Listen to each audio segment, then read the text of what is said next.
ओपनक्लो daily में दोबारा स्वागत है। मैं नोवा हूँ। और मैं एलॉय हूँ। आज का एपिसोड थोड़ा अलग है। हाँ, हम मार्च 3 आरडी रिलीज पर बात कर रहे हैं, लेकिन मैं इसे एक थीम के आसपास रखना चाहता हूँ। कौन सी थीम? डॉक्यूमेंट और मेमोरी रिवॉल्यूशन। ये तो बड़ा दावा है। है तो सही, लेकिन जब आप इस रिलीज में शिप चीजें देखते हो, PDF tool, Ollama memory embeddings, sessions attachments, secrets expansion, सब एक ही दिशा की तरफ इशारा करती हैं। ओपनक्लॉ अब सिर्फ चैट इंटरफेस से कहीं ज्यादा बन रहा है। बिल्कुल, ये डॉक्यूमेंट्स के साथ काम करने का प्लेटफॉर्म बन रहा है, ऐसी मेमोरी के साथ जो बनी रहे और एजेंट्स के बीच कॉन्टेक्स्ट पास करने की क्षमता के साथ। मैं एआई से बात कर सकता हूँ और मैं ऐसा सिस्टम बना सकता हूँ जो सच में मेरी चीजें याद रखे और प्रोसेस करे। इन दोनों के बीच का फर्क है। और ये मायने रखता है। बिल्कुल, क्योंकि जैसे ही आपके पास डॉक्यूमेंट अंडरस्टैंडिंग और पर्सिस्टेंट मेमोरी होती है, आप सिर्फ चैट नहीं कर रहे होते, आप एक सेकंड ब्रेन बना रहे होते हो। ठीक है, मैं कॉन्विंस्ड हूँ। मेन्यू में क्या है? आज हम कवर करेंगे नेटिव मॉडल सपोर्ट वाला नया पीडीएफ एनालिसिस टूल, सीक्रेटरेफ का 64 क्रेडेंशियल टारगेट्स तक विस्तार, सेशंस अटैचमेंट्स जिससे एजेंट्स एक दूसरे को फाइल्स पास कर सकें, Telegram streaming default change, MiniMax M2.5 high speed, पूरी लोकल मेमोरी स्टैक के लिए Ollama memory embeddings, CLI config validation, rebuilt Zalo plugin, Discord, Slack, WhatsApp और झालो के लिए मल्टीमीडिया आउटबाउंड, और आखिर में नया plugin SDK speech to text capability. काफी कुछ है। चलो शुरू करते हैं। Segment 1, PDF analysis, the document workflow you've been waiting for. चलो सबसे बड़े वाले से शुरू करते हैं। PDF tool. और यहाँ मैं सावधानी से बोलना चाहता हूँ, क्योंकि पीडीएफ टूल सुनने में फुटनोट जैसा लगता है, लेकिन अब ये सच में फर्स्ट क्लास कैपेबिलिटी है। सच में है। इन्होंने टूलसेट में प्रॉपर पीडीएफ टूल जोड़ दिया है। कोई हैकी वर्कअराउंड नहीं, रियल नेटिव इंटीग्रेशन। और सबसे स्मार्ट चीज है इसका मॉडल अवेयर डिजाइन। वो समझाओ। तो अगर आप एंथ्रोपिक या गूगल मॉडल्स इस्तेमाल कर रहे हो, तो आपको नेटिव पीडीएफ एनालिसिस मिलता है। मॉडल सीधे डॉक्यूमेंट पर रीजन कर सकता है। सही, ये टेक्स्ट निकालकर मॉडल को फीड करने वाली बात नहीं है। मॉडल पीडीएफ को नेटिव तरीके से देखता है।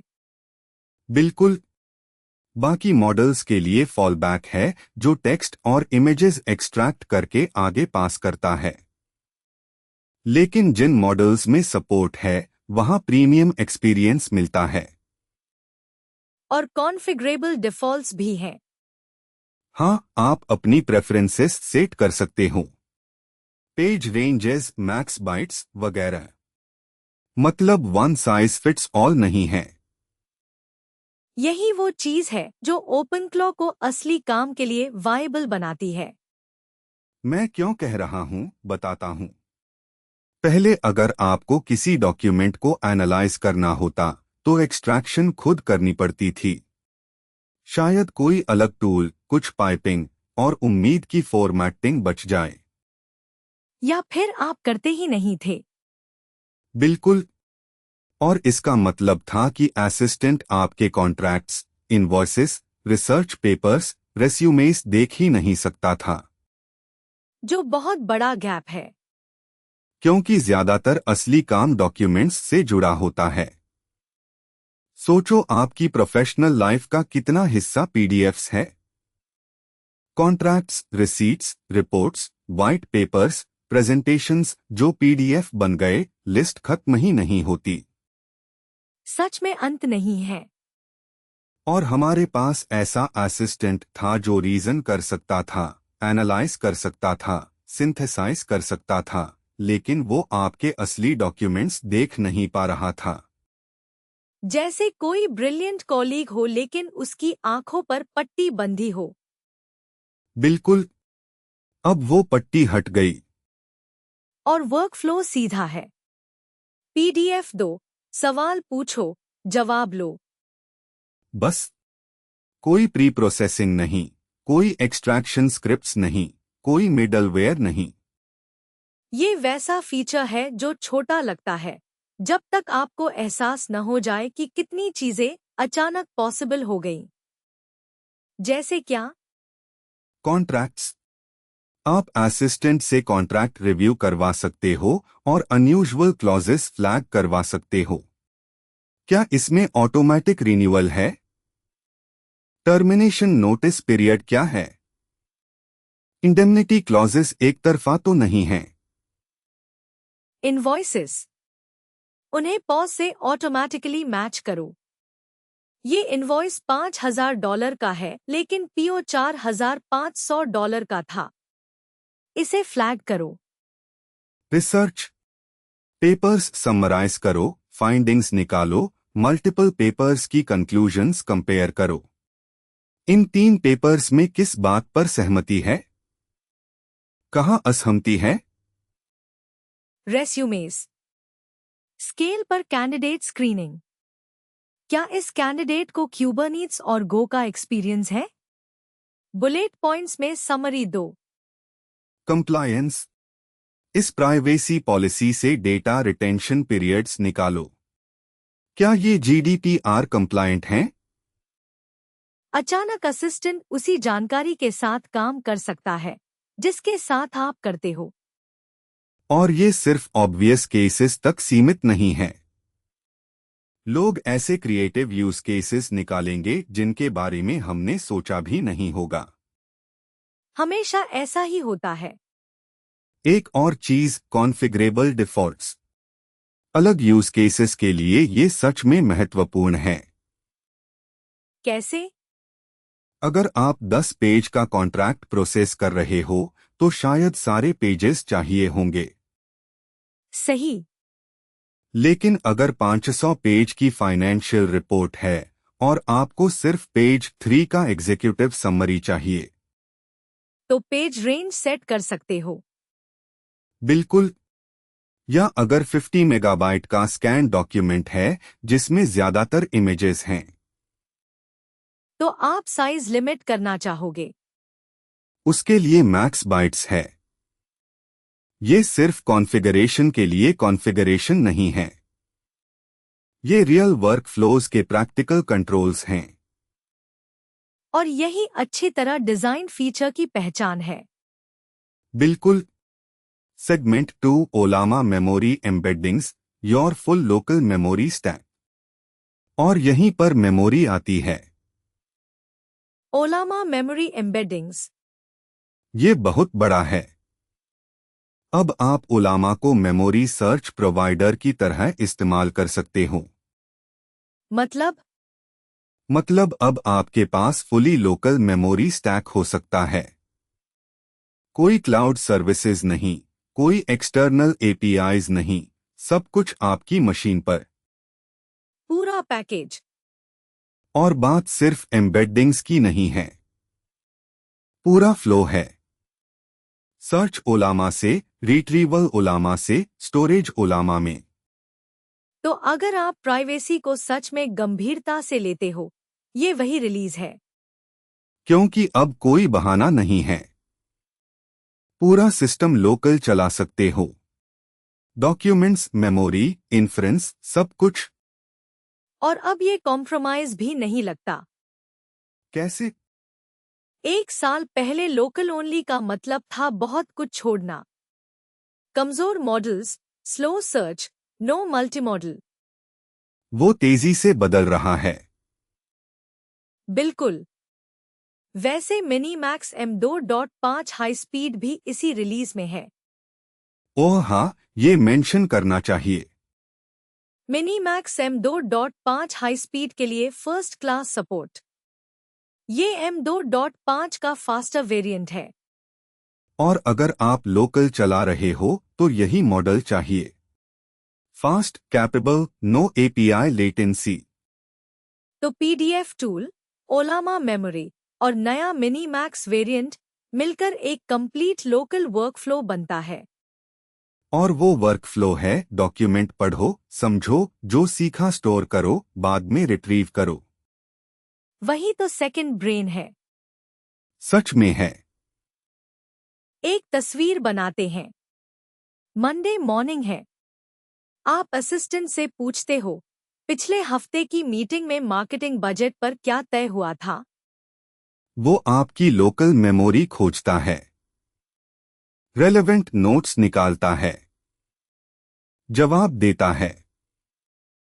आपको खुद अलग से नोट लिखने की जरूरत ही नहीं पड़ी। उसने याद रखा क्योंकि उसके पास मेमोरी है। या पिछले महीने हमने जो कॉन्ट्रैक्ट्स साइन किए, उनमें से जिनमें नॉन स्टैंडर्ड इंडेम्निफिकेशन क्लॉजेस हैं, वो दिखा। वो स्टोर्ड कॉन्ट्रैक्ट एनालिसिस में खोजकर मैचेस निकाल देता है।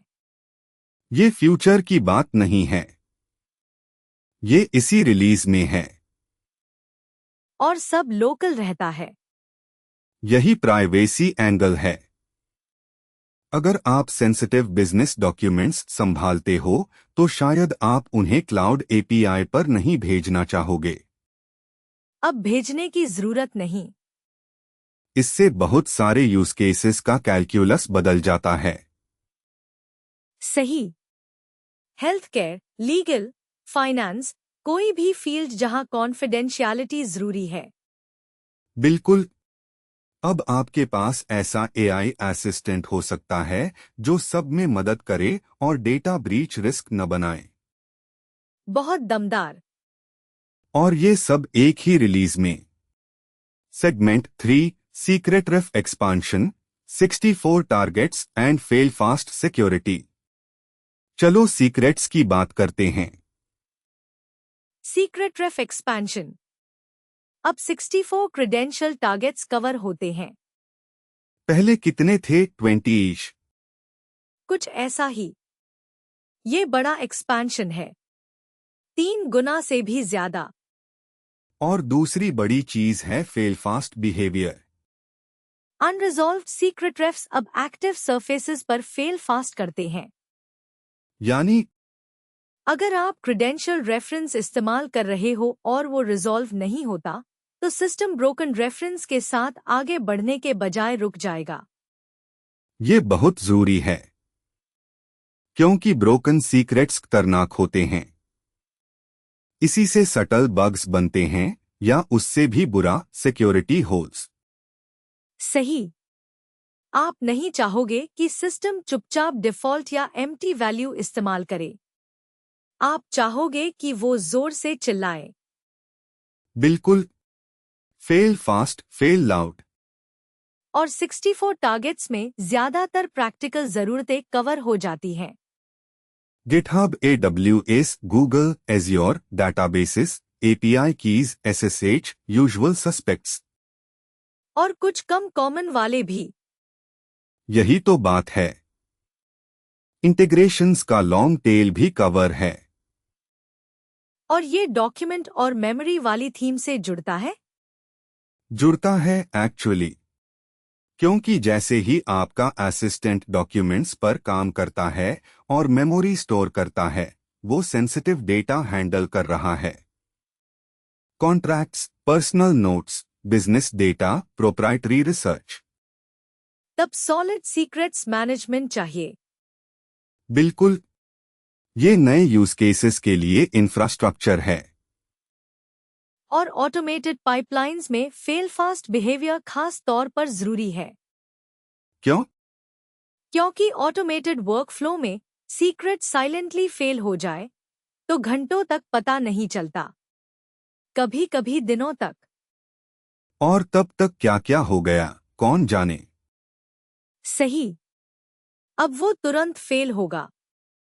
आप एरर देखोगे, फिक्स करोगे, यही डेवोपीएस सोच है। और प्लेटफॉर्म इंफ्रास्ट्रक्चर के लिए यही सही तरीका है। एक और चीज, एक्सपांशन का मतलब ज्यादा सर्विसेज से out of the box connect कर सकते हो। बिना क्रेडेंशियल्स को कॉन्फ़िग फाइल्स में प्लेन टेक्स्ट में रखे। सही। सीक्रेट रेफ इसे संभालने का क्लीन तरीका है। और अब ये 64 टारगेट्स कवर करता है। इंटीग्रेशंस की भारी लिस्ट है। सच में। Segment 4, sessions attachments, agents passing files to each other. ये पावर यूजर्स के लिए है। Sessions attachments. Sessions underscore spawn के लिए इनलाइन फाइल अटैचमेंट्स, यानी सब एजेंट रन टाइम। तो अब एजेंट्स एक दूसरे को फाइल्स पास कर सकते हैं। बेस 64 या UTF-8 और life cycle cleanup built in. ये क्यों मायने रखता है? क्योंकि इससे मल्टी एजेंट वर्कफ्लोज में एक्चुअल डेटा फ्लो संभव होता है। पहले सब एजेंट स्पॉन करते थे तो कॉन्टेक्स्ट टेक्स्ट में दे सकते थे। लेकिन फाइल देना आसान नहीं था। सही। अब दे सकते हो। एक एजेंट कह सकता है, ये PDF लो, पढ़ो और समरी दो। और सब एजेंट एक्चुअल फाइल लेकर PDF टूल से प्रोसेस करता है, समरी लौटाता है।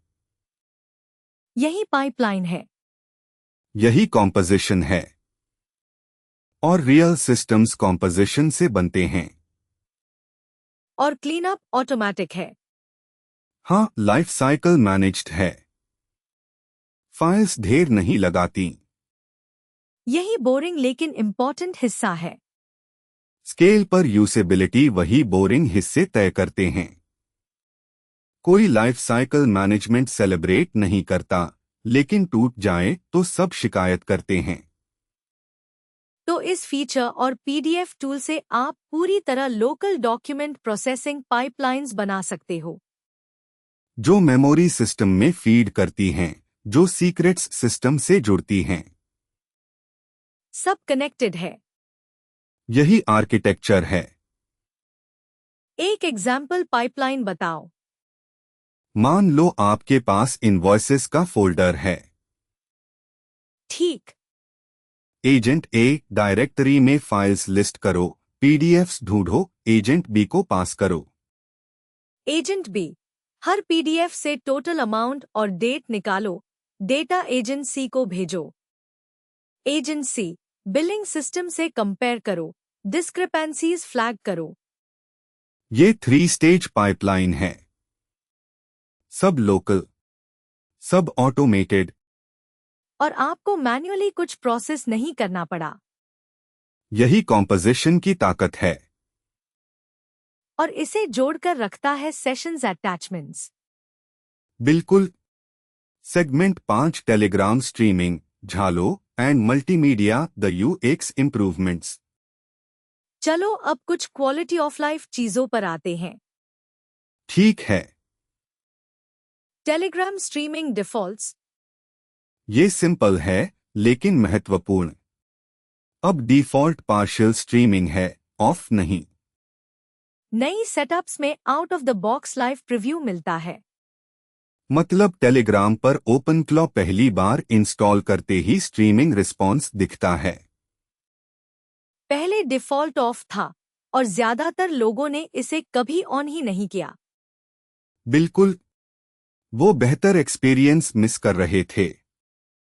अब वो अपने आप मिलेगा। इसी तरह लोग टिकते हैं। बेहतर एक्सपीरियंस, जीरो कॉन्फ़िगरेशन। छोटा बदलाव, बड़ा असर। सच में। अब झालो प्लगइन, नेटिव ZCAJS के साथ रीबिल्ट, पूरी तरह इन प्रोसेस। यानी अब वो एक्सटर्नल प्रोसेस नहीं है, गेटवे का हिस्सा है। मतलब ज्यादा रिलायबल, मैनेज करना आसान, स्टार्ट भी तेज। और ये मल्टीमीडिया आउटबाउंड फीचर से भी जुड़ता है। वही दूसरा हिस्सा। डिस्कॉर्ड, स्लैक, व्हाट्सएप, झालो, सबको शेयर्ड सेंड पेलोड के साथ मल्टीमीडिया इटरेशन मिलता है। यानी आप सेम कोड से इन सभी प्लेटफॉर्म्स पर इमेजेस, फाइल्स, ऑडियो भेज सकते हो। एक और not flashy but important feature, क्योंकि अगर आप मल्टी चैनल असिस्टेंट बना रहे हो तो हर प्लेटफॉर्म अलग तरीके से हैंडल नहीं करना चाहोगे। आपको वन एपीआई मल्टीपल डेस्टिनेशंस चाहिए और यही ये देता है। और बिहेवियर हर जगह सेम है। सही। डिस्कॉर्ड हो, स्लैक हो, व्हाट्सएप हो या झालो, पेलोड फॉर्मेट कंसिस्टेंट है। यही डेवलपर एक्सपीरियंस है। और यही चीज मल्टी चैनल असिस्टेंस बनाना सच में प्लेजेंट बनाती है। प्लेटफॉर्म डिफरेंसेस से लड़ने के बजाय।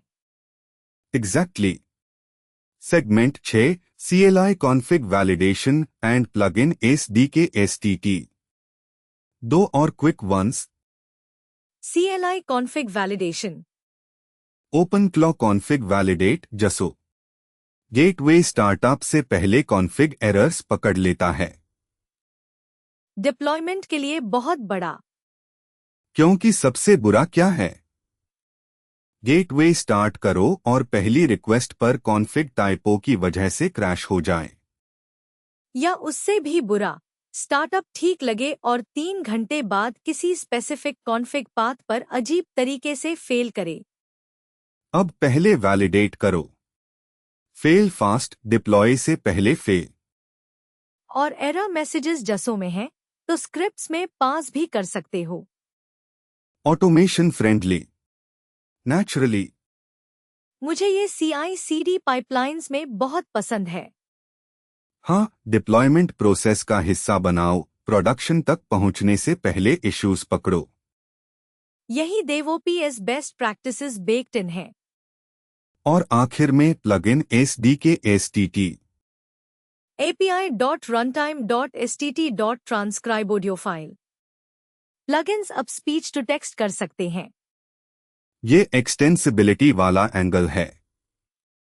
आप कोर टीम ने जो बनाया है सिर्फ उसी तक सीमित नहीं हो। अगर STT जोड़ना है, जोड़ सकते हो। और ये वही सिस्टम यूज करता है जो बाकी सब करते हैं। तो अगर कस्टम प्लगइन बना रहे हो, अब फुल टूलकिट है। प्लगइन SDK मैच्योर हो रहा है। सच में।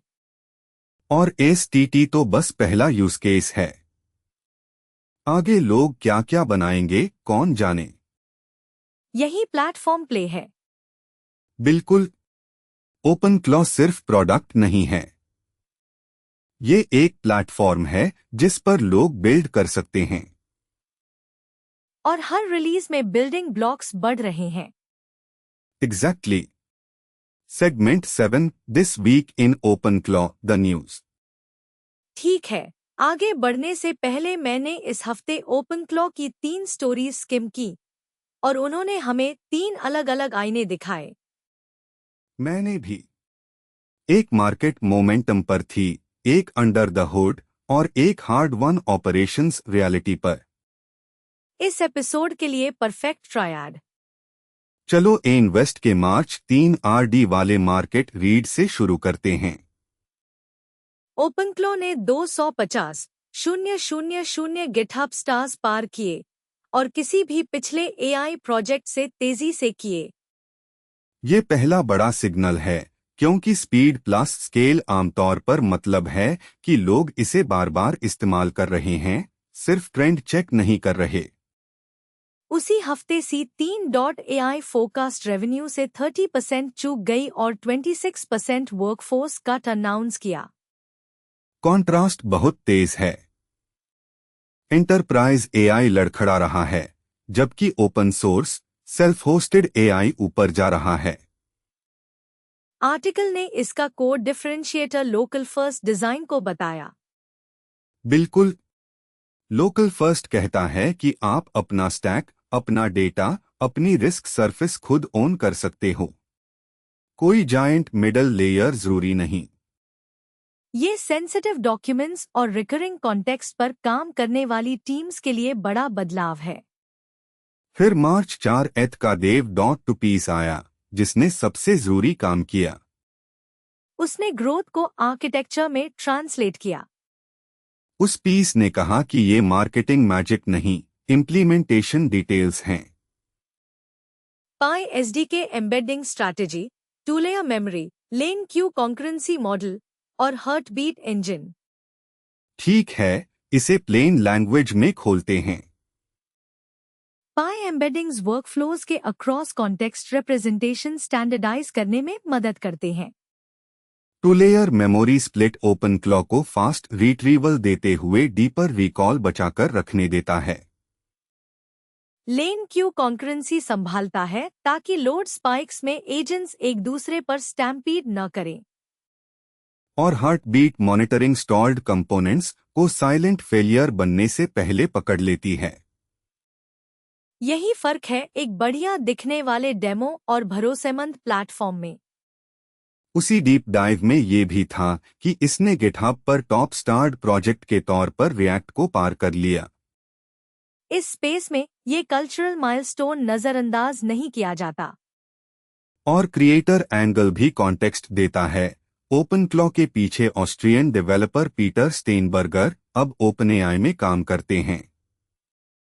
इससे लगता है कि हेडलाइन से पहले भी इंजीनियरिंग में डेप्थ थी। फिर तीसरा article, OpenClaw in the real world, ने इसे फिर जमीन पर उतारा। राहुल सुब्रमण्यम ने सिर्फ तारीफ नहीं की, उन्होंने शार्प एजेस भी गिनाए। पहला फेलियर मोड, जैसे जैसे डेली लॉग्स बढ़ते हैं, मेमोरी टूटने लगती है और सीमेंटिक सर्च टाइम आउट होने लगता है। ये एपिसोड 10 की थीम पर सीधा हिट करता है। मेमोरी मौजूद हो सकती है, पर अनयूजेबल भी, अगर रिटेंशन और इंडेक्सिंग ड्रिफ्ट करें। दूसरा, एजेंट्स डॉट एमडी में किए चेंजेस रीस्टार्ट के बाद खो जाते हैं। ये भरोसा जल्दी तोड़ देता है, क्योंकि टीम्स परसिस्टेंस मानकर चलती हैं और ड्रिफ्ट हो जाता है। तीसरा, इनिशियल एक्सपेरिमेंट्स के बाद रिलायबिलिटी ऑप्शनल नहीं रहती। 2 AM पर कंसिस्टेंट बिहेवियर चाहिए, सिर्फ लाइव डेमो में एक्साइटिंग बिहेवियर नहीं। यही प्रोडक्शन पैटर्न्स मैटर करते हैं। लॉग्स प्रून करो, इंस्ट्रक्शन स्टेट परसिस्ट करो, रियलिस्टिक हेल्थ चेक्स चलाओ। बिल्कुल। अगर मेमोरी क्वालिटी गिरती है, तो इस रिलीज के सारे डॉक्यूमेंट वर्कफ्लोज ब्रिटल हो जाते हैं। और अगर एजेंट्स वर्कफ्लोज रीस्टार्ट सरवाइव नहीं करते, तो सब एजेंट सिस्टम्स अनमेंटेनेबल हो जाते हैं। पूरी न्यूज सेट मिलकर कहती है, आर्किटेक्चर बनाओ, फिर डिसिप्लिन्ड ऑपरेशंस हैबिट से उसे प्रोटेक्ट करो। यानी local control plus memory hygiene. सही। यही कॉम्बो स्टार ग्रोथ को लास्टिंग यूटिलिटी में बदलता है। तो लिसनर्स, इस हफ्ते के इन सिग्नल्स से क्या करें? रिलीज को डीपर जाने की परमिशन समझो, लेकिन स्केल करने से पहले पाइपलाइंस को रीस्टार्ट सेफ बनाओ। बिल्कुल। यही वो पल है जब टीम्स कूल डेमो से ये मेरा सिस्टम है पर जाती हैं। तो मैं इसे चेकपॉइंट कहूंगा। मार्केट चीयर कर रहा है, इंटरनल्स मैच्योर हो रहे हैं और रियल वर्ल्ड यूजर्स गार्डरेल्स जोड़ रहे हैं। परफेक्ट। अब एपिसोड का मेमोरी आर्क और रियल लगता है। अब हम रिलीज डिटेल्स पर कम रोमांस और ज्यादा क्लैरिटी के साथ लौट सकते हैं। Segment 8, the big picture, why this release matters. चलो एक सेकंड के लिए जूम आउट करते हैं। ठीक है। अगर इन सारी फीचर्स को साथ में देखो, क्या दिखता है? मुझे एक प्लेटफॉर्म दिखता है जो मैच्योर हो रहा है। कैसे? 1 साल पहले ओपन क्लॉ एक बहुत अच्छा चैट इंटरफेस था। सही। आप मॉडल्स से बात कर सकते थे, कमांड्स चला सकते थे, चैनल्स कनेक्ट कर सकते थे। इम्प्रेसिव था। लेकिन फिर भी वो फंडामेंटली कॉन्वर्सेशन के बारे में था। और अब अब ये documents memory, multi agent workflows, security, deployment के बारे में हैं। ये इंफ्रास्ट्रक्चर बन रहा है। बिल्कुल, और ये अलग तरह का प्रोजेक्ट है। क्योंकि चैट इंटरफेसेस मजेदार हैं। इंफ्रास्ट्रक्चर बोरिंग लेकिन जरूरी। और ये रिलीज वो टिपिंग पॉइंट है जहां ये कूल चैटबॉट से सिस्टम जिस पर मैं सच में डिपेंड करता हूं बनता है। यही सफर रहा है हमारा। सच में, हर रिलीज रिलायबिलिटी की एक और लेयर, कैपेबिलिटी की एक और लेयर जोड़ती गई। और ये रिलीज वही लेयर्स जोड़ती है जो रियल वर्क के लिए मायने रखती हैं। Documents, memory, secrets, deployment. यही फाउंडेशन है। यही टॉय और टूल का फर्क है। और टॉय से मेरा मतलब बुरा नहीं है। चैट इंटरफेस के रूप में ये जेन्युइनली इम्प्रेसिव था। लेकिन अब ये उससे आगे है। अब ये वो चीज है जिस पर बिजनेस बनाया जा सकता है। यही शिफ्ट है। और ये साफ स्टेप्स में हो रहा है। ये रिलीज, अगली रिलीज, हर बार एक नया पीस जुड़ता है। कोहेरेंट है। बिल्कुल, थीम हर जगह चल रही है। डॉक्यूमेंट और memory. Exactly. Segment 9, 3 build patterns you can deploy this week. Community corner से पहले मैं लोगों को कुछ प्रैक्टिकल देना चाहता हूं। 3 बिल्ड पैटर्न्स। उठाओ, अपनाओ, शिप करो। पैटर्न 1। Document triage bot. बढ़िया नाम। फ्लो ये है। नए पीडीएफ्स फोल्डर में आते हैं। एक स्केड्यूल्ड टास्क एजेंट स्पॉन करता है। एजेंट पीडीएफ टूल से हर फाइल क्लासिफाई करता है, contract, invoice, report, proposal, policy. फिर क्लास के हिसाब से की फील्ड्स निकालता है। कॉन्ट्रैक्ट हो तो parties, effective date, renewal terms. Invoice हो तो vendor, amount, due date. Report हो तो टॉप लाइन मेट्रिक्स और रिस्क्स। और ये सब मेमोरी में स्टोर करो। बिल्कुल, अगर लोकल फर्स्ट हो तो ओलामा एम्बेडिंग्स के साथ। ताकि एक हफ्ते बाद पूछो, अगले 60 डेज में ऑटो रिन्यू वाले सारे कॉन्ट्रैक्ट्स दिखाओ। और जवाब तुरंत मिल जाए। शानदार। Pattern 2, research assembly line. Oh, ये तो मुझे पहले से पसंद आ गया। एजेंट ए पीडीएफ्स कलेक्ट करता है और टॉपिक के हिसाब से टैग करता है। एजेंट भी हर एक का समरी बनाता है और एविडेंस स्टेटमेंट्स निकालता है। एजेंट सी सोर्सेज के अक्रॉस क्लेम्स कंपेयर करता है और कॉन्ट्रडिक्शन मैट्रिक्स बनाता है। थोड़ा नर्डी। अप्रूव्ड। फिर एजेंट डी साइटेशंस के साथ फाइनल ब्रीफ लिखता है। 4 एजेंट्स में पूरा रिसर्च वर्कफ्लो। और सेशंस अटैचमेंट्स इसे क्लीन बनाते हैं, क्योंकि हर स्टेज फाइल पेलोड अगले स्टेज को दे सकता है बिना किसी अजीब एक्सटर्नल प्लम्बिंग के। पैटर्न 3। Secure OPS companion. नाम से ही सीरियस लग रहा है। है भी। हर डिप्लॉयमेंट सीआई में ओपन क्लॉ कॉन्फ़िग वैलिडेट जसो से शुरू होता है। Gatekeeper step. सही। फिर क्रेडेंशियल्स वाली हर एक्शन सीक्रेट रेफ इस्तेमाल करे। अनरिजॉल्व्ड हो तो फेल फास्ट।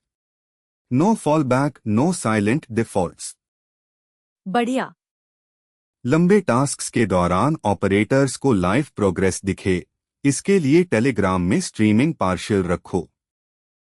ताकि लोगों को लगे नहीं कि बॉट फ्रीज हो गया। बिल्कुल। और अगर एस्केलेशन चाहिए तो शेयर्ड पेलोड पाथ से स्लैक या डिस्कॉर्ड पर मल्टीमीडिया स्टेटस स्नैपशॉट्स भेजो। ये कॉन्वीनियंस नहीं, ऑपरेशनल क्लैरिटी है। यही इस रिलीज की पूरी बात है। ये फीचर्स कॉम्बाइन होते हैं। ये अलग अलग चेक बॉक्सेस नहीं है। बिल्कुल, एक फीचर भी अपनाओगे तो वैल्यू मिलेगी, लेकिन 3-4 को कंपोज करोगे तो सिस्टम मिलेगा। और कंपाउंडिंग सिस्टम्स में होता है। हर हफ्ते थोड़ा टाइम बचता है, थोड़ा रिस्क कम होता है, थोड़ी और मेमोरी कैप्चर होती है। फिर 6 महीने बाद आपने क्वाइटली फॉर्मिडेबल चीज बना ली होती है। क्वाइटली फॉर्मिडेबल मेरा पसंदीदा सॉफ्टवेयर कैटेगरी है। Same. Community corner, real world use cases. चलो बात करते हैं, लोग इस सब को असल में कैसे इस्तेमाल कर रहे हैं। ठीक है। सिर्फ पीडीएफ टूल ही इतने यूज केसेस खोल देता है। मैं बार बार कॉन्ट्रैक्ट रिव्यू वाले केस पर लौटता हूं। सही। आप वेंडर कॉन्ट्रैक्ट अपलोड करते हो, पूछते हो कोई अनयूजुअल टर्मिनेशन क्लॉजेस हैं? असिस्टेंट पढ़ता है, एनालाइज करता है, जो अजीब लगे उसे फ्लैग करता है। फ्रीलांसर्स और स्मॉल बिजनेसेस के लिए बिल्कुल रियल वर्कफ्लो। या invoice matching case. Invoice upload करो, पीओ अपलोड करो, पूछो ये मैच करता है। डिफरेंस क्या है? Accounting automation. Numbers manually compare करने की जरूरत नहीं। और मेमोरी। ओलामा memory embeddings. लोग सेकंड ब्रेन्स बना रहे हैं। बिल्कुल। डॉक्यूमेंट्स फीड करो, बाद में सवाल पूछो। पिछले महीने मार्केटिंग बजट पर हमने क्या तय किया था? वो आपकी लोकल मेमोरी खोजकर जवाब देता है। ये अब साइंस फिक्शन नहीं है, ये इसी रिलीज में है। और sessions attachments. Multi agent pipelines. एक एजेंट डॉक्यूमेंट फेच करता है, दूसरा समरी बनाता है, तीसरा एक्शन आइटम्स निकालता है। ये वर्कफ्लो इंजन है। ओपन क्लॉ पर बना हुआ।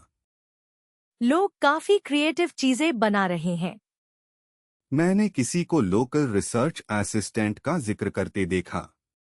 पीडीएफ पेपर्स समरी मेमोरी में स्टोर, बाद में सवाल। यही एग्जैक्ट यूज केस ये रिलीज एनेबल करती है। और सब लोकल। मशीन से डेटा बाहर नहीं जाता। यही प्राइवेसी एंगल है। जिन लोगों को इसकी परवाह है और ये संख्या बढ़ रही है, उनके लिए ये वही रिलीज है। क्योंकि आपको GPT-4 क्लास कैपेबिलिटीज और लोकल प्राइवेसी दोनों मिलते हैं। बहुत दमदार कॉम्बिनेशन। सच में। एक और, पर्सनल नॉलेज मैनेजमेंट। और बताओ। आपके पास पीडीएफ्स का फोल्डर है, बुक्स, आर्टिकल्स, नोट्स, जो भी।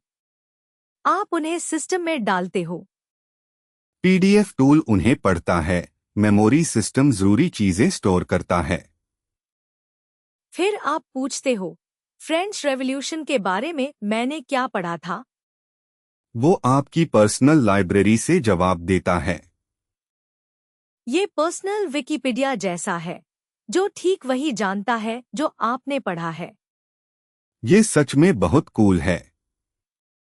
रैप करने से पहले एक quick bonus use case, internal policy QA. शानदार वाला। Teams handbook PDFs, security policies, onboarding docs upload करती हैं। असिस्टेंट साइटेशंस के साथ सवालों के जवाब देता है, और पॉलिसी अपडेट्स आते ही मेमोरी इंडेक्स रिफ्रेश हो जाता है। अचानक लोग हर छोटी पॉलिसी क्वेरी के लिए ओपीएस को डीएम करना बंद कर देते हैं। और ओपीएस को उनकी दोपहर वापस मिल जाती है। और सब लोकल। Private, personal, powerful. यही वादा है। और ये रिलीज उसे डिलीवर करती है। Closing, what to do after you upgrade. चलो प्रैक्टिकल चेकलिस्ट के साथ बंद करते हैं। श्योर। 1. अगर आप डॉक्यूमेंट्स के साथ काम करते हो, पीडीएफ टूल ट्राई करो। किसी रियल चीज पर लगाओ, सवाल पूछो। 2 अगर प्राइवेसी जरूरी है, ओलामा मेमोरी एम्बेडिंग्स सेट करो। फुल लोकल स्टैक चालू करो। 3 अगर सब एजेंट्स इस्तेमाल करते हो, फाइल पास करके देखो। मल्टी एजेंट पाइपलाइन का फील लो। 4 अगर ओपनक्लॉ डिप्लॉय करते हो, स्टार्ट से पहले ओपनक्लॉ कॉन्फ़िग वैलिडेट जसो चलाओ। एरर्स जल्दी पकड़ो। 5 अगर टेलीग्राम यूज करते हो, स्ट्रीमिंग डिफ़ॉल्ट का मजा लो। एक्सपीरियंस बहुत बेहतर है। 6 अगर आप झालो पर हो, रीबिल्ट प्लगइन ट्राई करो। उन्हें बताओ परफॉर्मेंस कैसी है। 7 अगर प्लगइन्स बना रहे हो, एसटीटी एपीआई देखो। क्या जोड़ सकते हो, देखो। 8 अपनी सीक्रेट रेफ यूसेज रिव्यू करो। इंश्योर करो कि फेल फास्ट बिहेवियर इस्तेमाल हो रहा है। एक रिलीज में बहुत कुछ नया है। लेकिन सब एक दूसरे से फिट बैठता है। कैसे? डॉक्यूमेंट्स मेमोरी में फीड होते हैं। मेमोरी एजेंट्स को पावर करती है। एजेंट्स सीक्रेट्स यूज करते हैं। सीक्रेट्स सब कुछ प्रोटेक्ट करते हैं। यही आर्किटेक्चर है। बिल्कुल। और मैं बार बार इसी पर लौटता हूं। ये रिलीज एक बड़े फीचर की नहीं है, ये आर्किटेक्चर कंप्लीट करने की है। डॉक्यूमेंट और मेमोरी प्लेटफॉर्म। एग्जैक्टली। ओपनक्लॉ उस सिस्टम में बदल रहा है जिस पर आप बिल्ड करते हो। सिर्फ वो असिस्टेंट नहीं जिससे आप चैट करते हो। सही। ये नीचे की इंफ्रास्ट्रक्चर है। और इसी के साथ रैप। सुनने के लिए शुक्रिया, दोस्तों। फिर मिलेंगे। अगर आप ये रिलीज ट्राई करो, तो एक नई कैपेबिलिटी चुनो और उसमें डीप जाओ। पीडीएफ टूल, लोकल मेमोरी, सब एजेंट पाइपलाइंस, जो आपके बिल्ड से मैच करे वो चुनो। छोटे एक्सपेरिमेंट्स कंपाउंड होते हैं। आपको वो वर्कफ्लो मिलेगा जो क्लिक कर जाए। और जब मिले कम्युनिटी को जरूर बताना। हम सब ऐसे ही सीखते हैं। हम फिर लौटेंगे और भी लेकर। तब तक कुछ ऐसा बनाओ जो मायने रखता हो। Bye everybody. Bye folks. Keep shipping.